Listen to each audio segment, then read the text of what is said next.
Rainbow allrounder exterior paint, বাংলাদেশের আবহাওয়া উপযোগী একমাত্র পেইন্ট। স্বাগত নিউজ 24 দুপুর 12টার সংবাদে, সাথে আছি রাশেদ ইমাম। দেখছিলেন শিরোনাম, এবারে বিস্তারিত।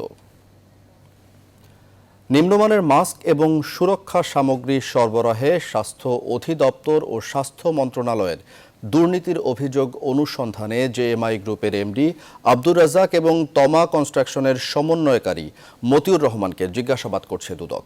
দুদকের পরিচালক মীর জয়নাল আবেদিন শিবলির নেতৃত্বে একটি দল সকালে তাদের জিজ্ঞাসাবাদ শুরু করে। একই অভিযোগে এলান কর্পোরেশন লিমিটেডের চেয়ারম্যান আমিনুল ইসলাম সহ আরও দুইজনকে তলব করেছে দুদক। সম্প্রতি N95 মাস্ক সহ স্বাস্থ্য সুরক্ষা সামগ্রী সরবরাহের দুর্নীতির অনুসন্ধান শুরু করে দুদক। এরই অংশ হিসেবে জিজ্ঞাসাবাদের জন্য এদের তলব করা হয়।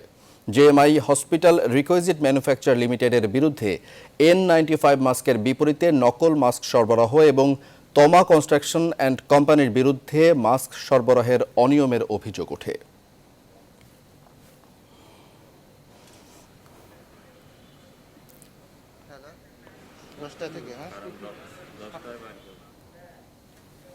দর্শক, এ ব্যাপারে আরো তথ্য জানাতে সেগুনবাগিচা দুদক কার্যালয় থেকে আমাদের সাথে যুক্ত হচ্ছেন সহকর্মী আলী তালুকদার।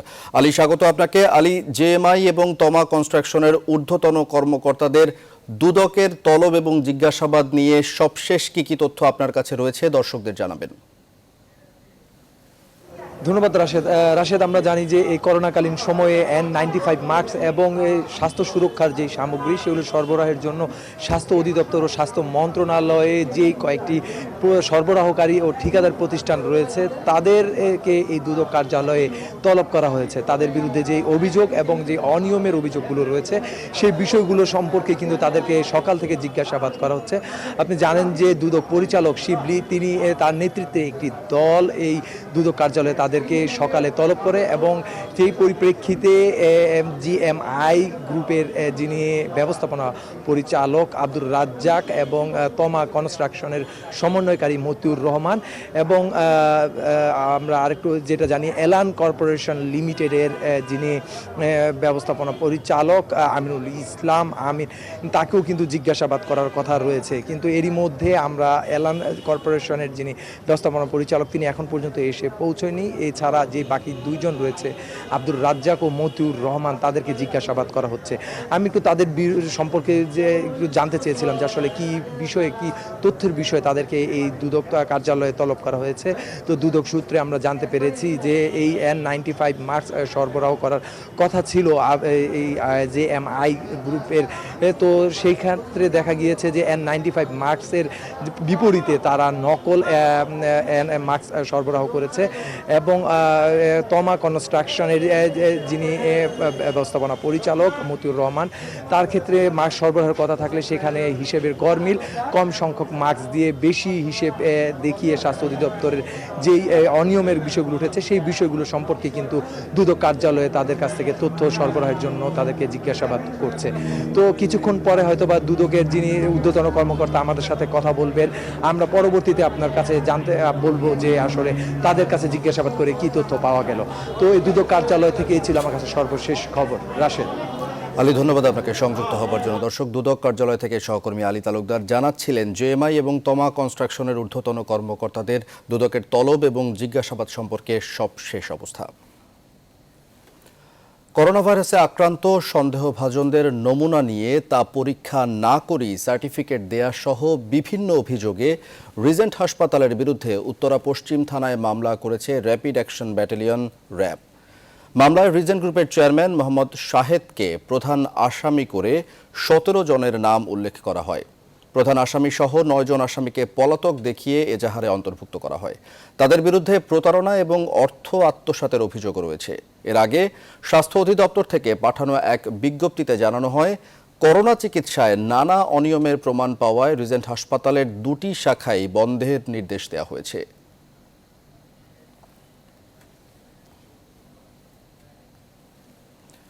রাজধানীতে চলছে বাসা ছাড়ার মিছিল। দেয়ালে দেয়ালে ঝুলছে বাড়ি ভাড়ার পোস্টার। ছাড় দিয়েও কাঙ্ক্ষিত ভাড়াটিয়ারা দেখা পাচ্ছেন না অনেক বাড়িওয়ালা। চাকরি চলে যাওয়া কিংবা ব্যবসা বন্ধ হয়ে যাওয়ায় অনেকেই রাজধানী ছাড়ছেন। ভাড়াটিয়াদের অভিযোগ, ভাড়া মওকুফ না করে অনেক বাড়িওয়ালাই চাপিয়ে দিচ্ছেন বাড়তি বিলের বোঝা। এমন পরিস্থিতিতে বাড়িওয়ালাদের দাবি, ঋণ নিয়ে বাড়ি করেছেন, তাই ভাড়া মওকুফ সম্ভব নয়।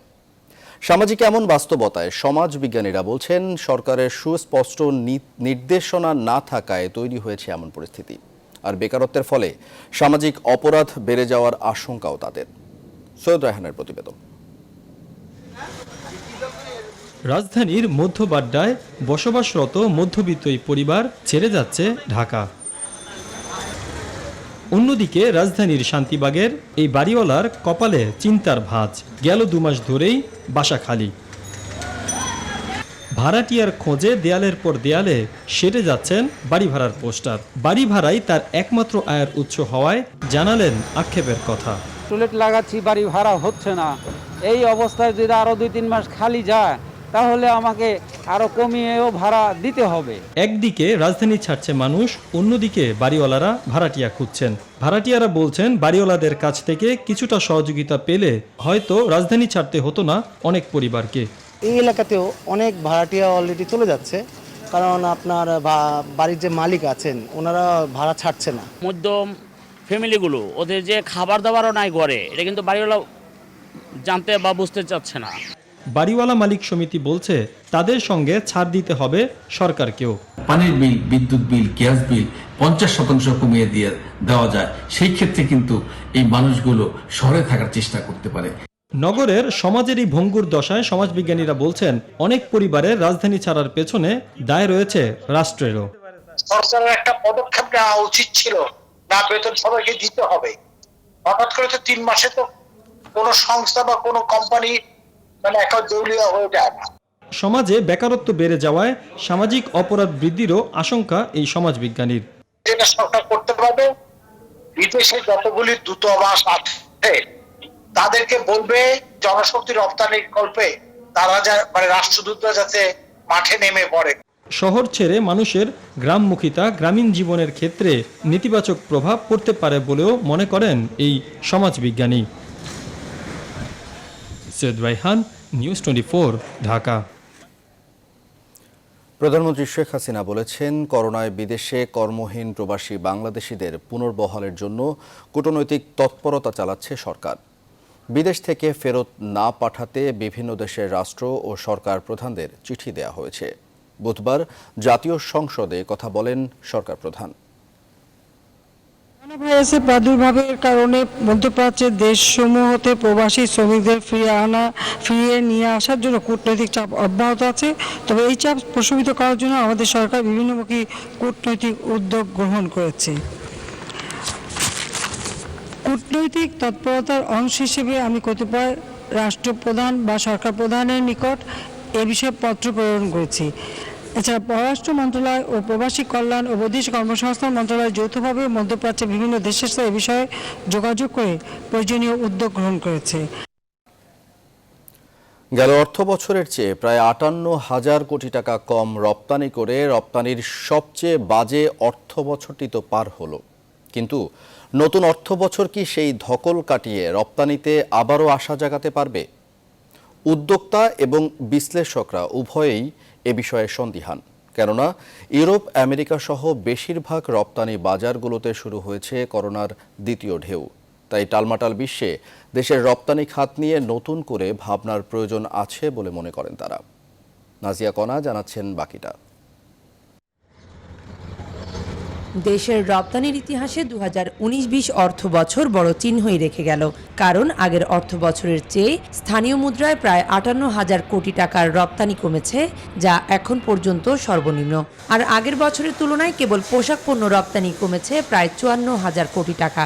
রপ্তানি উন্নয়ন ব্যুরোর হিসেবে রপ্তানি কমেছে প্রায় 17% আর লক্ষ্যমাত্রার চেয়ে কমেছে 26%। বিশ্বব্যাপী করোনার প্রভাব এর বড় কারণ হলেও আগে থেকেই রপ্তানিতে ছিল ধারাবাহিক শ্লথগতি। তৈরি পোশাকের সবচেয়ে বড় রপ্তানি বাজার ইউরোপ, আমেরিকায় চলছে করোনা সংক্রমণের দ্বিতীয় ধাক্কা। এজন্য জুন মাসে পোশাক রপ্তানি আগের মাসগুলোর তুলনায় কিছুটা বাড়লেও সামনে আবারও কঠিন সময় আসছে বলেই মনে করছেন সংশ্লিষ্টরা।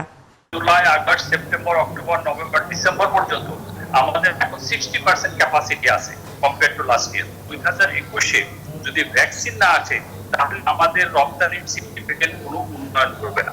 পরিস্থিতি থেকে উত্তরণে উদ্যোক্তাদের নতুন করে অঙ্ক কষতে হবে। পরিবর্তিত বিশ্বে উদ্যোক্তাদের অনলাইন প্ল্যাটফর্মেও কাজ করার পরামর্শ বিশ্লেষকদের। আমাদের রিকভারি ফেজটা অনেক লম্বা হতে পারে। আগামী দিনের জন্য আমাদের উদ্যোক্তাদের বিনিয়োগ দরকার অনলাইন ভিত্তিক প্ল্যাটফর্মে কিভাবে তারা তাদের পণ্য আরও বেশি রপ্তানি করতে পারেন। কেননা এই অনলাইন প্ল্যাটফর্মে এই কোভিডের সংক্রমণের আগে থেকেই যে বৃদ্ধি হচ্ছিল সেটি আগামীতে কোভিডের কারণে এই চাহিদা বাড়বে। সদ্য বিদায়ী অর্থ বছরে চামড়া রপ্তানিও কমেছে উল্লেখযোগ্য হারে, তবে সংকটেও বেড়েছে পাট ও ওষুধের রপ্তানি। নাজিয়া কণা, নিউজ 24, ঢাকা। করোনা পরীক্ষায় রিজেন্ট হাসপাতালের দুর্নীতি নিয়ে ব্রিফ করছে র্যাব। দর্শক, আপনাদের সরাসরি নিয়ে যাচ্ছি র্যাব কার্যালয়ে। নিয়ে আসতে সক্ষম হই। আপনারা জানেন আমরা গত 2 দিন ধরে কিন্তু আমরা ধারাবাহিক একটি অপারেশন আমরা পরিচালনা করে যাচ্ছি। সেটার যে প্রধান আমাদের যে অভিযোগ ছিল যে সোয়াব নিয়ে যাওয়া অথবা টেস্ট তারা নিয়ে যায়, বাসা থেকে গ্রহণ করে নিয়ে যায়, কিন্তু এই টেস্টের সঠিক রিপোর্ট তারা পাঠায় না। এবং এক্ষেত্রে আমরা যেটা দেখতে পেয়েছি যে তারা যেটা করেছিল, আমরা প্রায় 4,500 আমরা আমাদের এই টেস্টগুলো আমরা আমাদের হাতে চলে এসছে, যেখানে তারা বাসা থেকে টেস্ট নিয়ে গিয়েছে, কিন্তু তাদের মন গড়া রিপোর্ট দিয়ে কখনো পজিটিভ কখনো নেগেটিভ, এটা একজন সিম্পলি একটা কম্পিউটার অপারেটর এই রিপোর্টগুলো পেশ করেছে রোগীদের কাছে। তাহলে কি দাঁড়ালো, এই যারা রোগী তারা কিন্তু বুঝে না বুঝে যারা পজিটিভ তারা হোম কোয়ারেন্টাইনে চলে গেল এবং নানা ধরনের তাদের মধ্যে ভয় আশঙ্কা ভীতি নিয়ে তারা 14টা দিন তারা অতিবাহিত করলো এবং 14 দিন পরে তারা নেগেটিভ হয়েছে কিনা এই টেস্ট করার জন্য কিন্তু তারা আবারও গেল ওদের কাছে এবং তখন তাদেরকে থেকে আবার টাকা নেওয়া হলো। প্রথম টেস্টের জন্য তারা কখনো কখনো নিয়েছে 3,500 টাকা 4,000 টাকা এবং পরের টেস্টের জন্য কখনো 1,000 বা 1,500 টাকা। এবং একটা পরিবার আমাকে জানিয়েছে শুধুমাত্র এই 5 জন সদস্যর পরিবার যারা গত 20 দিনে 2,70,000 টাকা এই পলাশ নামের এক ব্যক্তিকে তারা দিয়েছে, যে কিনা রিজেন্টের একজন কর্মচারী। পরবর্তীতে আমরা যে জানতে পারলাম যে এই হাসপাতালটি তারা আরেকটি অপরাধ করেছে, সেটা হচ্ছে তারা এমইউ সাইন করেছিল, যেটা হচ্ছে তারা বিনামূল্যে চিকিৎসা প্রদান করবে। এবং দেখা গিয়েছে এই বিনামূল্যের চিকিৎসা তো একটা আসলে পুরোপুরি একটা হঠকারিতা, কারণ যেসব রোগী গিয়েছে প্রত্যেক রোগী থেকেই তারা বিছানা বাবদ অক্সিজেন সিলিন্ডার বাবদ তারা বিপুল পরিমাণ টাকা তাদেরকে বিল করেছে এবং তাদেরকে দিতে বাধ্য করেছে এই অর্থগুলো। আমরা এই সাপেক্ষে আমরা আমাদের মোবাইল কোর্ট পরিচালনা করেছি এবং পরবর্তীতে আমরা নিয়মিত মামলাও দায়ের করেছি, যেটা হচ্ছে প্রতারণা মামলা। এবং এই পর্যন্ত আমরা 17 জনকে আমরা এই আসামি করেছি এবং আরও 9 জনকে আমরা এই অজ্ঞাত হিসেবে আমরা মামলা আসামি আমরা রেখেছি। এবং এর মধ্যে যে প্রধান যে তাদের যে চেয়ারম্যান মিস্টার শাহেদ, তাকে আমরা এখনো খুঁজছি, সে এখন পলাতক রয়েছে। এবং তার সম্বন্ধে আমরা নানা তথ্যপত্র বিভিন্ন সময় পত্রিকার মাধ্যমে জানতে পেরেছি। এবং এখনো উল্লেখ করতে চাই, আমাদেরকে নানা জায়গা থেকে প্রতিদিন আমরা অসংখ্য ফোন রিসিভ করছি যে তার অপকর্ম তার অরাজকতার বিষয়ে তারা আমাদেরকে জানাচ্ছে।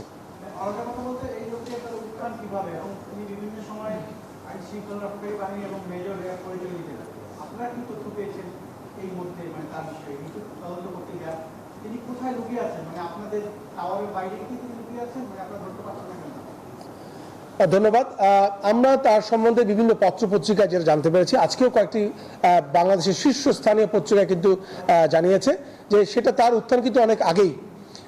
সে বিভিন্ন সময় পুলিশের কাছে আপনার হচ্ছে আটক হয়েছিল এবং সে কিন্তু জেলও খেটেছে। এবং তার এই উত্থানের পিছনে কিন্তু অন্য যে বলবো বিভিন্ন সময় মিথ্যাকে কেন্দ্র করেই তার কিন্তু উত্থান, এবং বলবো যে বিভিন্ন প্রতারণাকে কেন্দ্র করে সে কিন্তু তার নিজেকে সে আজকে এই বড় অবস্থা নিয়ে এসছে। সে যখনই যার সাথে পরিচয় হয়েছে তখনই তাদেরকে পরিচয় দিয়েছে আমি আর্মির মেজর, কখনো লেফটেন্যান্ট কর্নেল, কখনো ফুল কর্নেল। এবং তার বিভিন্ন আইডি কার্ডও কিন্তু আমাদের কাছে তথ্য এসেছে যে সে আইডি কার্ডকেও সে কিন্তু নানাভাবে প্রতারণা করেছে, কখনো শাহেদ করিম, কখনো লেফটেন্যান্ট কর্নেল, কখনো মেজর। নানাভাবে সে মানুষকে প্রতারণা করেছে এবং সে প্রধানমন্ত্রীর এই অফিসকেও কিন্তু আমি বলবো যে নাম করে সে নানা জায়গায় তার নাম সে বিক্রি করেছে। এবং এই ক্ষেত্রে এই প্রতারণাকে কেন্দ্র করেই সে নানা জায়গা থেকে টাকা ধার নিয়েছে এবং এই টাকা ধার নিয়ে আজকে সে অনেক কোটি টাকার সে মালিক হয়ে গিয়েছে। এবং এই যে প্রতারণা, এটাই ছিল তার হচ্ছে প্রধান ব্যবসা, মিথ্যা এবং মানুষকে বিভ্রান্তির মধ্যে ফেলে টাকা মানুষের থেকে হাতিয়ে নেওয়া। এবং আমরা এটাও জানতে পেরেছি যে সে একটা এলএমএল কোম্পানিও খুলেছিল, যেখান থেকে সে মানুষের কাছ থেকে অনেক টাকা হাতিয়ে নিয়েছে এবং যার জন্য সে জেলও কেটেছিল। আর একটা বিষয় না বললেই না, সেটা হচ্ছে যে আমরা দেখেছি যে বিভিন্ন বাংলাদেশের হত্যাকর্তা ব্যক্তির সাথে সে ছবি তুলেছে। এটা আসলে আমি বলবো সে তার একটা মানসিক একটা অসুস্থতা, এবং এই ছবি তোলাকে কেন্দ্র করেই কিন্তু সে প্রতারণাগুলো করতো, এবং এই প্রতারণা করার জন্যই কিন্তু সে এই ছবিগুলো তুলেছে বলে আমাদের কাছে প্রাথমিক যে তথ্য রয়েছে। এবং এইটা যেটা আমরা দেখেছি যে এই যখন আমরা অভিযান শুরু করলাম এরপরে সে কিন্তু গা ঢাকা দিয়েছে। আমরা গতকাল রাতে বিভিন্ন জায়গায় অভিযান চালিয়েছি, আমরা দেখেছি সে তার মোবাইলগুলো বন্ধ করে রেখেছে, এবং প্রথম দিন দেখেছিলাম সে ফেসবুকে ছিল, এখন সে সবকিছু থেকে সে নিষ্ক্রিয় হয়ে গিয়েছে। এবং আশা করছি অতি দ্রুত আমরা তাকে আইনের আওতায় নিয়ে আসতে সক্ষম হব, আমরা তাকে আটক করতে সক্ষম হব। এবং আমার এটা দৃঢ় বিশ্বাস যে দীর্ঘদিন ধরে সে মানুষের সাথে সে অপকর্ম করেছে, মানুষকে মিথ্যা প্রচার, মানুষকে সাথে হটকারিতা করেছে, বাংলাদেশের মানুষ জনগণই তাকে খুঁজে বের করে আমাদের হাতে নিয়ে আসবে, আমার এটা দৃঢ় বিশ্বাস।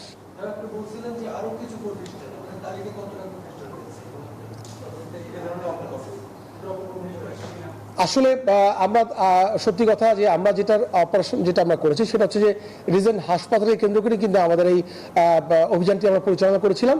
কিন্তু সত্যি কথা বলতে যেটা আমরা বিভিন্ন পত্রপত্রিকার মাধ্যমে যা জানতে পারছি, তার কিন্তু আরও অনেক প্রতিষ্ঠান রয়েছে গ্রামে এবং বেরামে, এবং এগুলোর কিছু কিছু ক্ষেত্রে কিন্তু কোনো আনুষ্ঠানিকতাও মাধ্যমে করা হয়নি, বিভিন্ন জায়গায় লাইসেন্সও কিন্তু নবায়ন করা হয়নি, এবং তার যে হাসপাতাল এই হাসপাতালও কিন্তু লাইসেন্স অনেক আগেই কিন্তু এটা মেয়াদোত্তীর্ণ হয়ে গিয়েছে।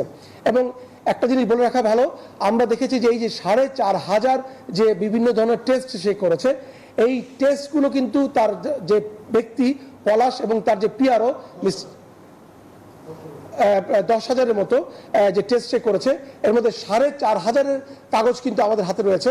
এবং আমরা কিন্তু দেখেছি যে এই বিভিন্ন যে সরকারি অ্যাক্রিডিটেড সংস্থা তার নামে লিখিত দিয়েছে যে এই ধরনের রিপোর্ট তারা তৈরি করেনি, এটি সম্পূর্ণ ভুয়া রিপোর্ট। এবং তার যে কম্পিউটার অপারেটর যাকে আমরা গ্রেফতার করতে সক্ষম হয়েছি, সে নির্বিঘ্ন চিত্তে বলেছে এই কর্মটি আমাদের দ্বারা করিয়েছে চেয়ারম্যান সাহেব নিজে ব্যক্তিগতভাবে। এবং কি হটকারিতা তারা পরিচয় দিয়েছে, 3 মাস আগেই কিন্তু এই যত কম্পিউটার অপারেটর যারা আছে, যারা এই কাজগুলো অপকর্মগুলো করে, তাদেরকে 3 মাস আগে কিন্তু সে তাদেরকে চাকরি থেকে বহিষ্কার করে দিয়েছে। যদি কোনো কারণে যদি তারা আইন শৃঙ্খলা রক্ষাকারীর কাছে ধরা পড়ে যায়, তাহলে যেন বলতে পারে যে এটা তো আমার কর্ম না, এটা তো আমার কম্পিউটার অপারেটর আমার নাম ভাঙিয়ে করেছে।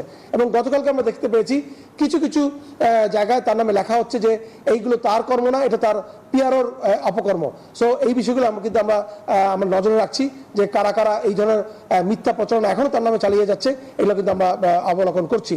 এবং এটা আপনাকে বলে রাখা ভালো, এই গত মাত্র 3 মাসে সে আমাদের হিসাব মতো প্রায় 2.5 থেকে 3 কোটি টাকা সে এই অবৈধভাবে মানুষের কাছ থেকে অপকর্ম করে সে নিয়েছে। এবং এইটার উৎস কি, এই টাকাগুলো কোথায় গিয়েছে, এই জন্য কিন্তু আমরা আশা করছি যে মানি লন্ডারিং একটা আমরা মামলায় যাব।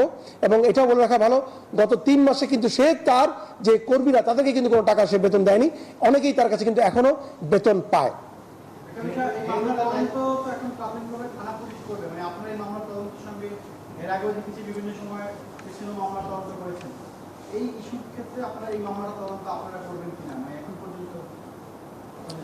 দেখুন, এটা একটা আমি বলবো ব্যাপক একটা চাঞ্চল্যকর একটা বিষয়। তো যদি আমরা অবশ্যই আমাদের ঊর্ধ্বতন কর্তৃপক্ষের কাছে আমরা আবেদন করব, আমরা মামলা পাওয়ার সাপেক্ষে আমরা অবশ্যই চেষ্টা করবো এটা আমাদের মামলায় নিয়ে আসার জন্য, এবং আমরা এটা তদন্ত করার চেষ্টা করব।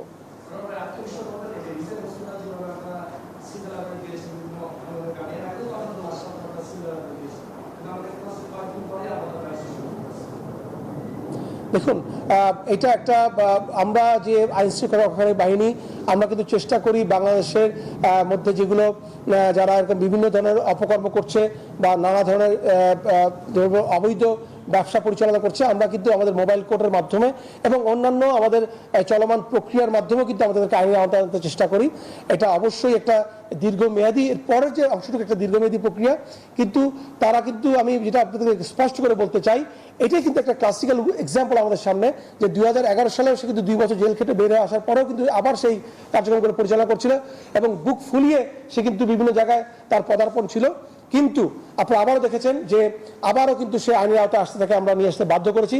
তো অপরাধী যতই শক্তিশালী হোক না কেন, আজকে অথবা কালকে তারা অবশ্যই আইনের আওতায় তারা আসবে, এবং এটাই হচ্ছে আমি বলবো যে একটা অনন্য উদাহরণ। রাজনৈতিক সম্পৃক্ততার বিষয়ে কি তথ্য আছে? বিভিন্ন গণমাধ্যমে এসেছে যে সে আওয়ামী লীগের আন্তর্জাতিক কমিটির সদস্য, আবার হাউস ভবনেও তার এক সময় যাতায়াত ছিল। আপনারা এখন পর্যন্ত তার রাজনৈতিক সম্পৃক্ততার বিষয়ে কি তথ্য পেয়েছেন? আমরা আসলে যেটা জানতে পেরেছি যে আসলে প্রতারকদের কোনো রাজনৈতিক পরিচয় নেই। প্রতারকরা প্রতারক, তারা যখন যার নাম পারে তার নাম বেছে তারা এটা নিজের জীবনকে তারা অগ্রামী করার চেষ্টা করে। আসলে তার কোনো রাজনৈতিক পরিচয় নেই। সে সবসময় সে মিথ্যা একটা মানুষকে বিভ্রান্তিকর তথ্য দিয়ে মানুষকে চেয়েছে একটা অন্য পরিবেশ তৈরি করে রাখবার জন্য। তার কোনো রাজনৈতিক পরিচয় নেই। দেখুন, আমাদের কাছে মানবিক দিকটা অনেক বেশি গুরুত্বপূর্ণ। আপনারা অবগত আছেন যে এই রিজেন্ট হাসপাতালের সাথে কিন্তু একটা মেমোরান্ডাম অফ আন্ডারস্ট্যান্ডিং হয়েছে, যার দরুন কিন্তু আমরা দেখেছি এখানে কয়েকজন রোগী রয়েছে। সেই চিন্তাকে মাথায় রেখে এবং মানবিকতার দিকটিকে মাথায় রেখে কিন্তু আমরা ওইখানে কোনো এখনো সিলগালা করিনি। আমরা আশা করছি এই রোগীরা তারা তাদের সুস্থতা পাওয়ার সাপেক্ষে হয়তো আমরা আমাদের পরবর্তী অভিযান হিসেবে পরিচালনা করব।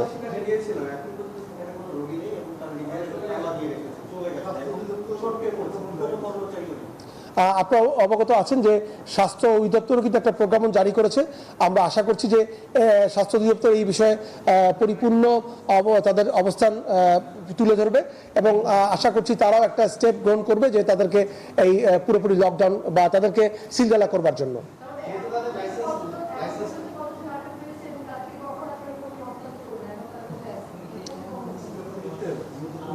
আমরা এখন পর্যন্ত 17 জনকে গ্রেফতার করতে সক্ষম হয়েছি।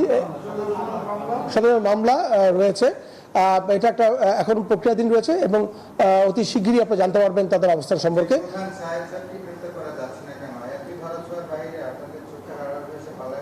হ্যাঁ, এটা একটা আসলে আমি বলবো আমরা গত দুরাত ধরেই আমরা কিন্তু চেষ্টা করেছি তাকে বের করে নিয়ে আসার জন্য। তার অন্যান্য যে বিভিন্ন জায়গায় আমরা খোঁজ করছি, এবং আপনাদেরকে এটা আমি বলে রাখতে চাই যে সে অবশ্যই ধরাছোঁয়ার বাইরে না, কারণ কেউই ধরাছোঁয়ার বাইরে না। যারাই আইনের ঊর্ধ্বে যাওয়ার চেষ্টা করবে বা তার সেই সাহস দেখাবে, অবশ্যই তাকে আমরা আইনের আওতায় নিয়ে আসতে সক্ষম, এবং আপনারা অতি অচিরেই আপনার সুসংবাদটা দিতে আপনাদেরকে আমরা সক্ষম হব।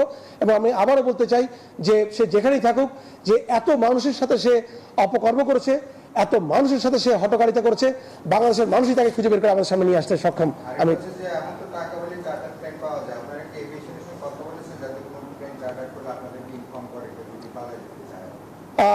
এই বিষয়ে আসলে আমি আশা করছি যে অন্যরাও এই ব্যাপারে সতর্ক রয়েছে, এবং আমি দৃঢ়ভাবে বিশ্বাস করি সে বাংলাদেশের দেশের বাইরে পালাতে সক্ষম হবে না।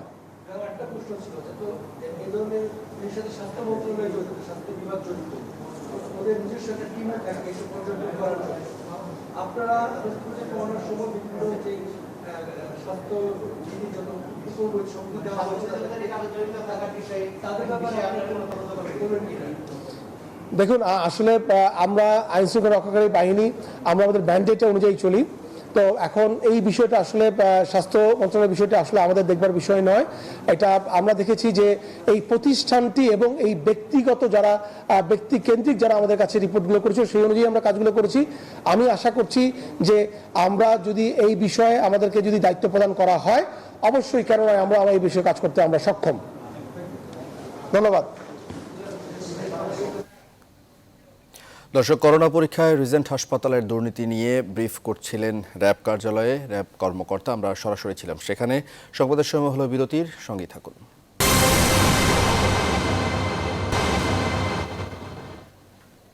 সংবাদে স্বাগত আরও একবার, দেখছেন নিউজ 24।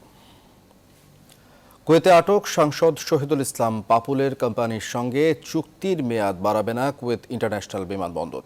মঙ্গলবার এই তথ্য জানায় কুয়েতের central agency of public tender CAPT। জানায় লক্ষ্মীপুর 2 আসনের এই সাংসদের বিরুদ্ধে অর্থ ও মানব পাচার এবং ভিসা বাণিজ্যের অপরাধের তদন্ত চলায় এই সিদ্ধান্ত নেওয়া হয়েছে। আরব টাইমসের এক প্রতিবেদনে বলা হয়, বিমানবন্দরের চুক্তির মেয়াদ না বাড়লেও কুয়েতের অনেক প্রতিষ্ঠানের সঙ্গে ক্লিনিং সেবা প্রদানের চুক্তি রয়েছে পাপুলের কোম্পানির, আর সেগুলো এখনও বলবৎ আছে। গেল 6 জুন মানব পাচার, ভিসা জালিয়াতি ও অর্থ পাচারের অভিযোগে পাপুলকে গ্রেফতার করে কুয়েতের পুলিশ।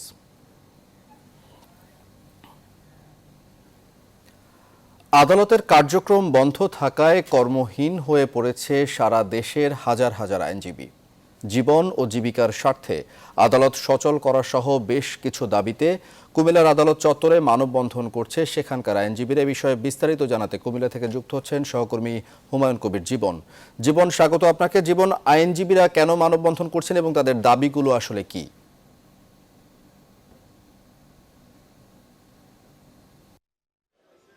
রাশেদ, আপনাকে ধন্যবাদ। আপনি যেমনটি বলছিলেন যে আমি এই মুহূর্তে আছি কুমিল্লার আদালত প্রাঙ্গণে এসেছি।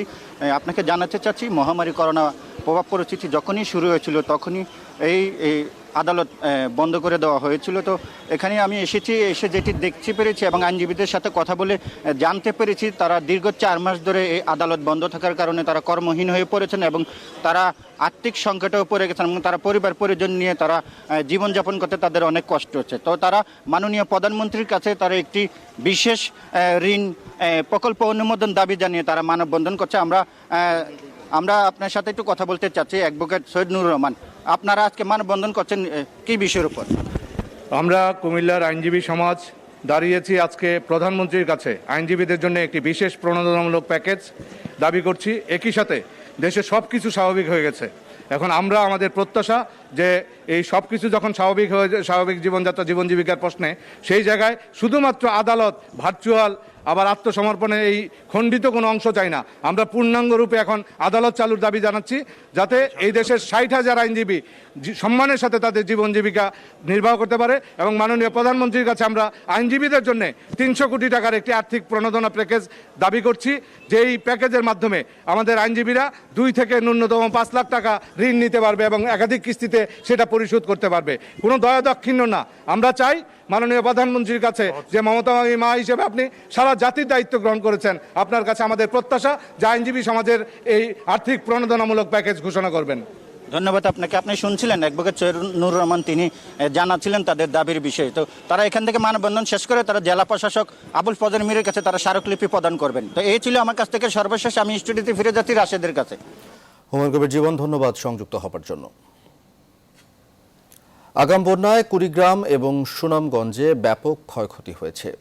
ঘরবাড়ি, ফসল ও রাস্তাঘাট সহ ক্ষতি হয়েছে ব্রিজ ও কালভার্টের। এতে করে সাধারণ মানুষের ভোগান্তি বেড়েছে কয়েক গুণ। বন্যায় বীজতলা নষ্ট হওয়ায় আমন রোপণ করা নিয়ে শঙ্কায় কৃষকরা। হুমায়ুন কবির সূর্য ও মোহাম্মদ বুরহান উদ্দিনের তথ্য, ছবিতে ডেস্ক রিপোর্ট।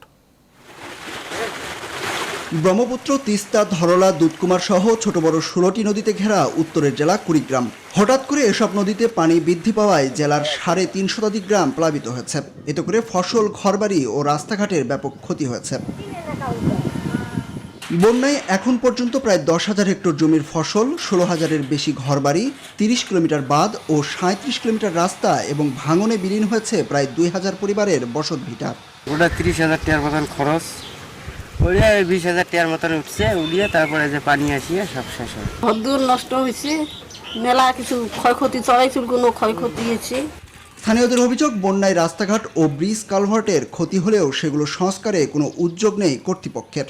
কাউন্সিলর সাহেবের কাছে অনেকবার যাওয়া হয়, বারবার উনি দেখানো হয়, উনি এবারও এসে মানে দেখে গেছেন, কিন্তু কোনো ব্যবস্থা হয় না। ছোট ছোট ছেলেমেয়েদের স্কুলে যায়, এই সাগর ব্রিজে পড়ে কয়েকবার দুর্ঘটনা ঘটছিল।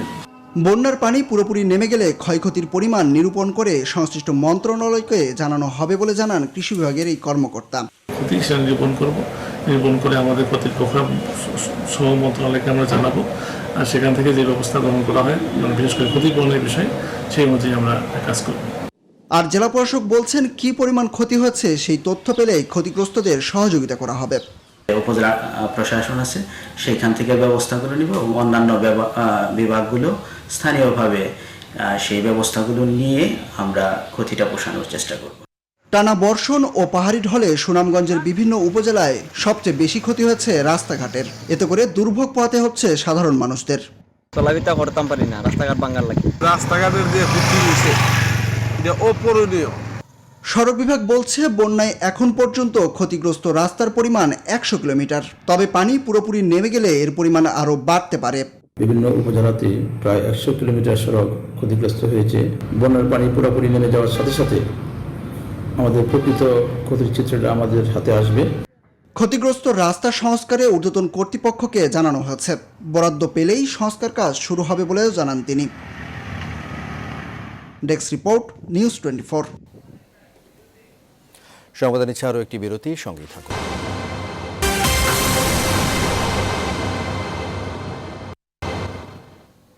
বিরতির পর স্বাগত আরও একবার। দর্শক, যেমনটি আগের অংশে শুনেছিলেন, অর্ধ শতাধিক যাত্রী নিয়ে তিস্তা নদীতে নৌকাডুবি হয়েছে। বিষয়ে বিস্তারিত জানাতে রংপুর থেকে যুক্ত হচ্ছেন আমাদের সহকর্মী রেজাউল করিম মানিক। নৌকাডুবির সবশেষ কি তথ্য আছে আপনার কাছে, দর্শকদের জানাবেন।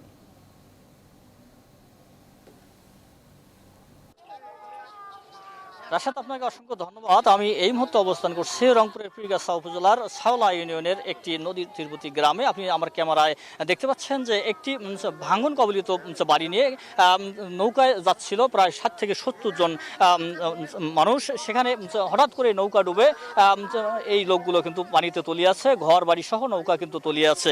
এখানে আপনি দেখতে পাচ্ছেন যে মানুষের হাজারিতে কিন্তু এই এলাকার আকাশ বাতাস ভারী হয়ে গেছে। অর্থাৎ সকাল থেকে শুরু করে এখন পর্যন্ত এই এলাকারই অন্তত প্রায় 15 থেকে 20টি বাড়ি নদীগর্ভে বিলীন হয়েছে। পানি উন্নয়ন বোর্ডের সূত্র বলছে যে এখানে আসলে গত কয়েকদিনে এখানে 2টি গ্রাম প্লাবিত হয়েছে। মানুষের ফসল থেকে শুরু করে ঘরবাড়ি, বসতভিটা সবকিছু মেলান হয়ে গেছে তিস্তার এই বুকে। মানুষের দুঃখ দুর্দশার জন্য শেষ নেই এবং মানুষে কিন্তু আসলে কাছে তিস্তা পারের মানুষ এবং দুঃখ দুর্দশায় কিন্তু ভারী হয়ে যাচ্ছে এই আকাশ বাতাস। আমরা এই এলাকায় আপনি দেখছেন যে মানুষের এই দুঃখ দুর্দশা চিত্র, অর্থাৎ বাড়িঘর হারানো মানুষগুলো কিন্তু খুব দুর্বিষহ হয়ে। মানিক, ধন্যবাদ আপনাকে সংযুক্ত হবার জন্য। দর্শক, এই ছিল এখনকার সংবাদে। ধন্যবাদ এতক্ষণ সাথে থাকার জন্য।